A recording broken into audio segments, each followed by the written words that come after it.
आनंद मठ। आनंद मठ और ऋषियों की अनमोल धरोहर को संजोएं।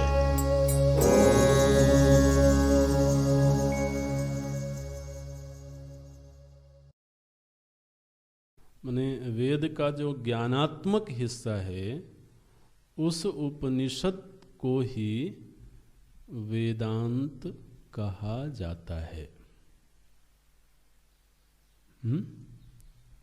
तो वेदांत माने क्या हुआ? वेद का वो हिस्सा जिसमें तत्व चर्चा हुई है वो वेदांत है।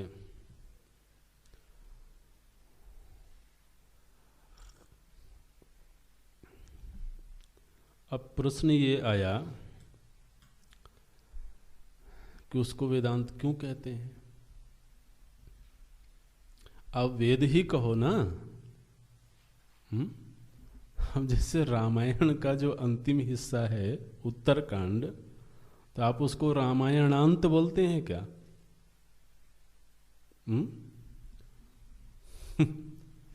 उस हिस्से को भी रामायण ही कहते हैं ना।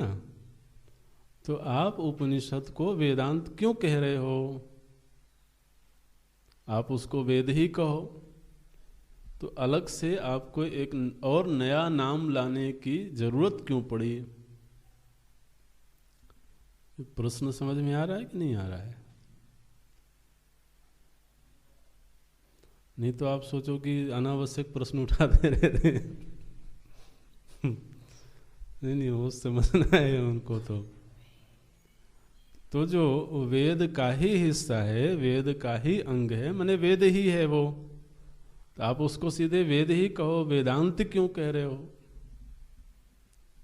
तो अब वेदांत शब्द का जो अर्थ किया जाता है वो किया जाता है वेद का अंतिम भाग, है ना। लेकिन ये अर्थ सही नहीं है। वेदानाम अंतः इति वेदांतः, वेद का जो अंत है उसको वेदांत बोलते हैं, ये तो परिभाषा की जाती है। लेकिन अंत शब्द का अर्थ होता है निर्णय। वेदानाम अंतः निर्णयः, ये पूरी परिभाषा आप वेदांत की अगर बनाना है तो ऐसे बनेगी।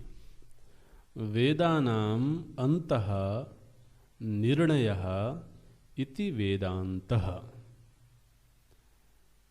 तो आप ये परिभाषाएं लिख लेना और याद भी रखना। तो वेदों का मतलब समूची जो वेद राशि है, उस समूची वेद राशि का अंतिम निर्णय क्या है? माने कर्म कांड के 80,000 मंत्र हैं, उपासना के 16,000 मंत्र हैं।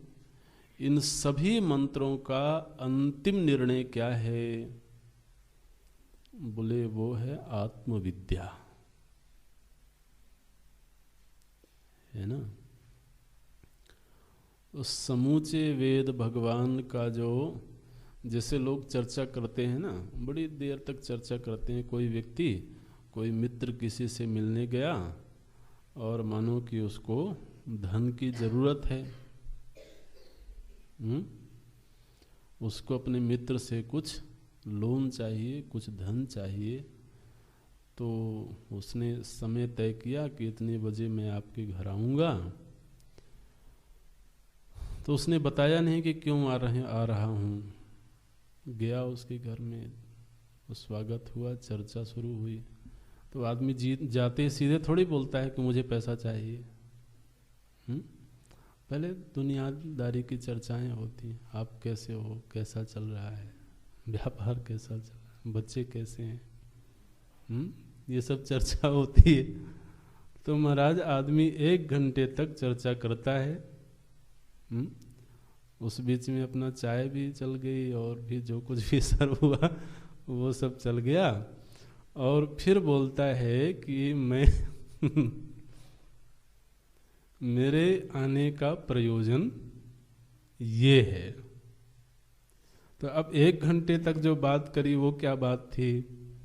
बोले उस 1 घंटे की बात का जो अंतिम निर्णय था वो ये था। तो लोग कहते हैं ये मेरी अंतिम बात है ना। अंतिम बात है माने क्या है? ये इतनी देर तक हुई चर्चा का ये अंतिम निर्णय है। मैं इधर उधर की चर्चा कर रहा था, उस चर्चा का कोई प्रयोजन नहीं था, लेकिन मुझे इस अंतिम बात तक पहुंचना था। उसकी भूमिका बनाने के लिए अब जो अंतिम बात कहनी है उसको सीधे ही कह दूं तो शायद उतनी प्रभावी ना रहे, तो इसलिए वो प्रभावी बने उसके पहले जरूरी है कि हमारे और आपके बीच में एक बेहतर मैत्री भाव पैदा हो जाए।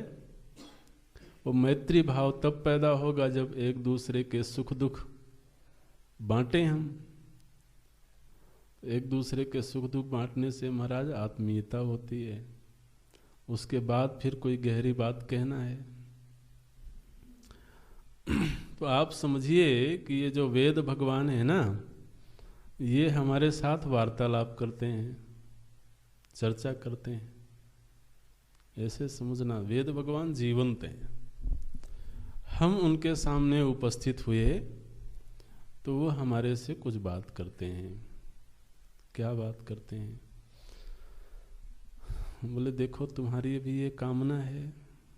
बोले हाँ कामना है, तो ये वाला कर्म कर लो। फिर ये कामना है। बोले हाँ तो ये वाला कर्म कर लो। तो जो कर्म कांड वाला हिस्सा है ना, वो हमारे कामनाओं की पूर्ति के लिए वेद भगवान के द्वारा दी जा रही सलाह है कि तुम ये यज्ञ करोगे तो ये कामना पूरी हो जाएगी, ये यज्ञ करोगे तो ये कामना पूरी हो जाएगी। स्वर्ग चाहिए तो ये यज्ञ कर लो, पुत्र चाहिए तो ये यज्ञ कर लो, दाम्पत्य जीवन चाहिए तो ये। तो एक जीव की जो कामनाएं हैं, उन कामनाओं की पूर्ति के लिए वेद भगवान ने बताया कि तुम्हारी कामना इस कर्म के संपादन से पूरी हो सकती है। अब मनुष्य की कामनाएं कितनी हैं? बोले बहुत सारी हैं। तो अब वेद भगवान को बहुत चर्चा करनी पड़ी है ना। तो जितना समय निर्धारित हुआ था मिलने का, उस समय का लगभग 80% हिस्सा गुजर गया केवल कामनाओं की पूर्ति संबंधी चर्चा करने में। अच्छा, कामनाओं की पूर्ति के लिए क्यों चर्चा करते हैं वेद भगवान? क्योंकि अगर वो चर्चा नहीं करें और जीव की कामना पूरी ना हो तो अंतःकरण निर्मल नहीं होगा, क्योंकि कामना के वशीभूत रहेगा वो। ये वेद भगवान को पहचानना जरा बहुत ही सुंदर है। तो उन्होंने, अब हम समझते हैं आरती करेंगे तो शायद ये भाव आए आने चाहिए। वो तो वेद भगवान की जय बुलाते हैं ना, तो केवल पुस्तक की जय थोड़ी बुलाते हैं। तो वो मनुष्य मात्र के सामने, केवल भारतीय, केवल सनातन धर्मावलंबी नहीं, इस दुनिया में, इस सृष्टि में जितने मानव हुए हैं, जितने मानव हैं या होंगे, सभी मानवों की जितनी तरह की कामनाएं हो सकती हैं, उन समस्त प्रकार की कामनाओं की पूर्ति का उपाय वेद भगवान के 80,000 मंत्रों में सन्निहित है। तो हमारी वेद भगवान से चर्चा हो रही थी, तो हमारे कामनाओं के संदर्भ में उन्होंने चर्चा की। फिर धीरे धीरे कामनाएं निवृत्त हो गईं, व्यक्ति का अंतःकरण निर्मल हो गया, तो फिर उसके मन में भगवत आराधना की इच्छा जगी।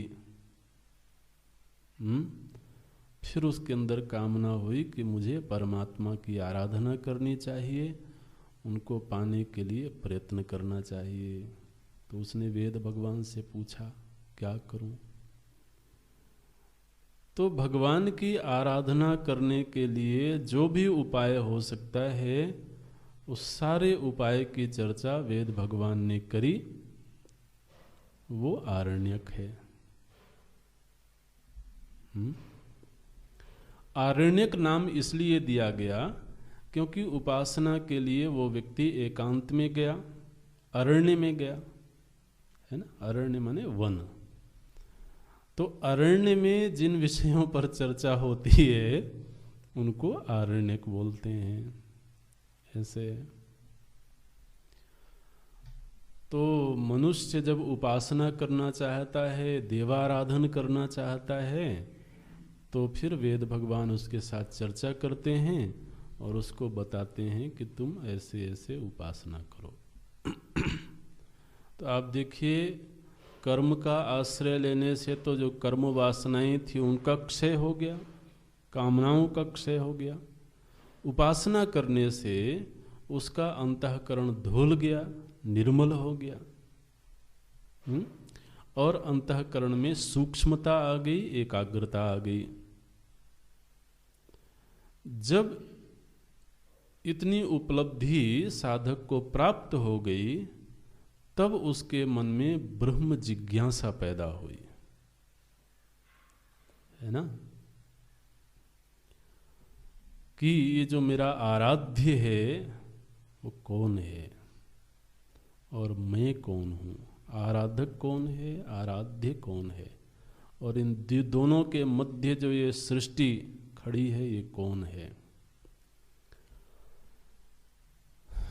तो जब ये जिज्ञासा से संपन्न हुआ वही व्यक्ति, तो फिर वेद भगवान का जो अंतिम उपदेश है वो है उपनिषद। तो आप देखिए, वेद भगवान ने जब कर्म की चर्चा करी तो असल में कर्म के लिए उन्होंने कर्म की चर्चा नहीं की है। इस बात को समझना, कर्म की चर्चा उन्होंने सिर्फ इसलिए करी कि इसके अंदर की जो कर्म वासना है उसका क्षय हो जाए। कर्म बताने में वेद का कोई प्रयोजन नहीं है। वो व्यक्ति को केवल कर्मनिष्ठ नहीं बनाए रखना चाहते हैं। कर्म की चर्चा कर रहे हैं केवल इसलिए कि इसके अंदर की कर्म वासना धुल जाए।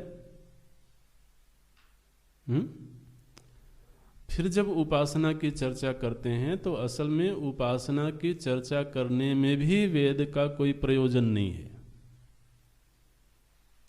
चूंकि उपासना के धरातल पर अभी ये जीव खड़ा है, इसको उपासना में ही आनंद मिलता है, और उपासना जब तक नहीं करेगा तब तक इसका अंतःकरण पूरी तरह से निर्मल नहीं होगा, सूक्ष्म नहीं होगा, एकाग्र नहीं होगा।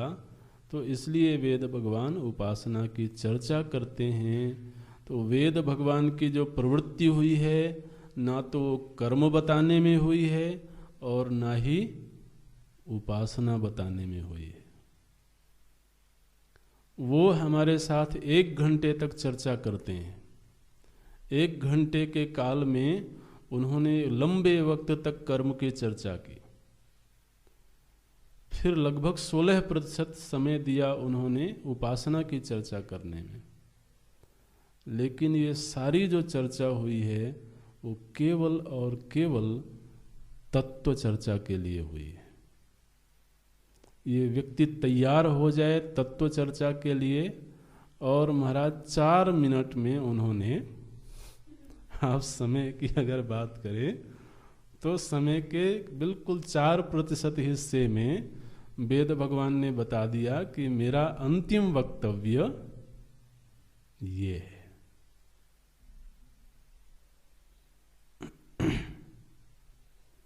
तो जो वेद भगवान का अंतिम वक्तव्य है वो वेदांत है। अब आप समझिए कि कोई वेद भगवान के साथ चर्चा कर रहा हो और वो अपना पूरा जीवन केवल कर्मकांड संबंधी क्षेत्र में ही गुजार दे, तो वो वेद भगवान के अंतिम वक्तव्य तक नहीं पहुंचा।